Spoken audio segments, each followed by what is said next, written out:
Well, good afternoon. We're coming to you from the Chaplain's office today on Ash Wednesday 2019 and continuing our series of conversations with faculty and staff and students here at SMU on the question of justice. So today we have Dr. Theodore Walker from Perkins School of Theology. He is the Associate Professor of Ethics and Society at Perkins. We're very glad to have him. I hear people calling you Theo. Is that okay if I call you Theo? Is that be all right? That's great. Okay, good. Well, so let us get started. Our first question is, how did you get interested in the topic of justice, and what direction does your advocacy take? Well, I'm a child of the civil rights movement. I'm a preacher's kid, and our home was kind of the jumping off point for the local civil rights movement, and so I grew up convinced that church and struggle for justice go together. Good. Do you mind telling your denominational background? My mother's people are AME, African Methodist Episcopal. My father's people are Baptists, and I am equally at home in both congregations. Very good. But when I'm on this side of the Mississippi, I make my church home at St. Luke Community United Methodist Church. Very good. Right. Okay. Do you mind saying a bit more about how that experience shapes your advocacy for justice now?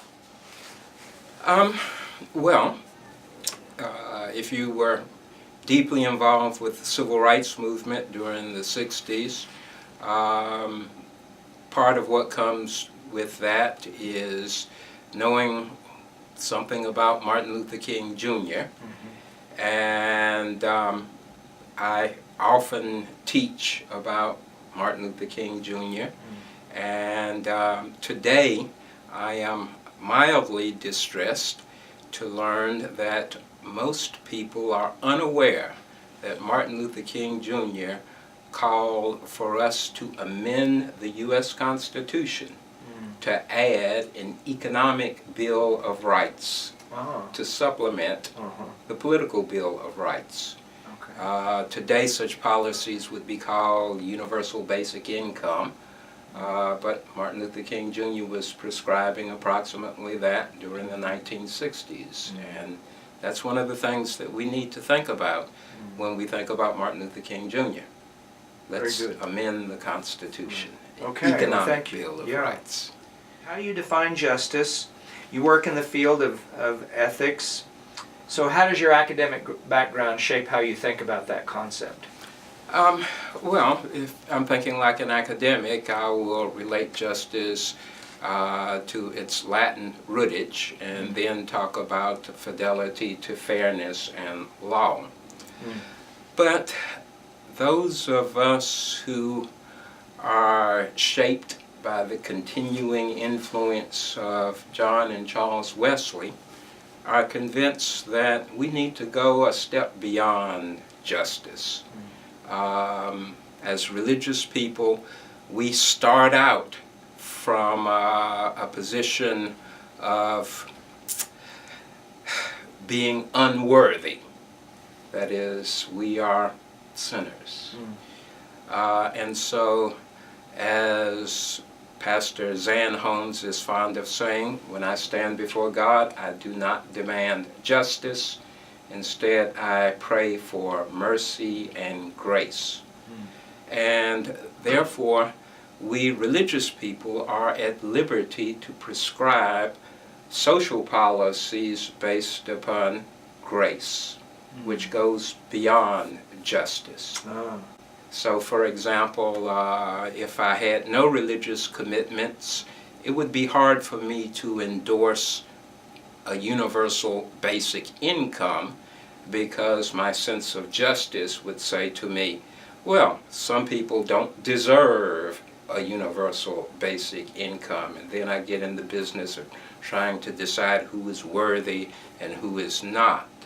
But my religious heritage enables me to bypass that question and go straight to grace. And so I am convinced that we do need an economic Bill of Rights. We do need a universal basic income. And the reason it's universal is because I'm bypassing the question of who is worthy and instead saying all of us who live in a modern economy need a basic income. In Christian theology, there's a connection between love and justice. You said love and grace, but sometimes people talk about justice needing to be connected to love and vice versa. And I'm interested to know what your take is on that. Would you be okay with inserting the word love there along with grace, or Oh, yes. do you think about it otherwise? If I remember correctly, Reinhold Niebuhr taught us that love has a leavening influence upon our conception of justice. Okay, so even if we're pursuing justice, if we keep love in our mind, we will have an elevated sense of what is just. And sometimes that might turn into grace. Our third question is this: to aim at justice in our society, what's the one point or principle that you think all of us really need to grab a hold of in order to embrace justice and strive to enact it? Well, I've already mentioned part of that. Martin Luther King Jr., universal basic income. Okay. But what helps greatly in thinking about that is to learn to think in the first person. That is, to ask, what do I want for me? And then try and apply what I want for me, this is golden rule kind of thinking, to others. So, with regard to the tribe of Walker, I really appreciate the idea of a guaranteed income, because that's what I want for me and the people that I love. Okay.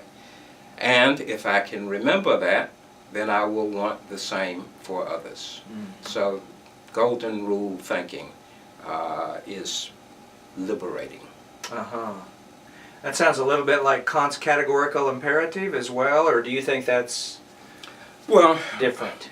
Well, the problem with Kant is that he thinks he can do moral theory without reference to God. Okay. And that is a major mistake. Okay.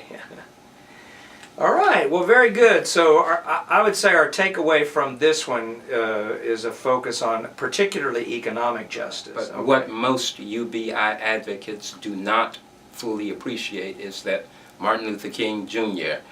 is on your side. So that strikes me as profoundly important. Good. Well, Dr. Walker, thank you very much for sharing your thoughts with us today, and we'll look forward to seeing you again. Thank you.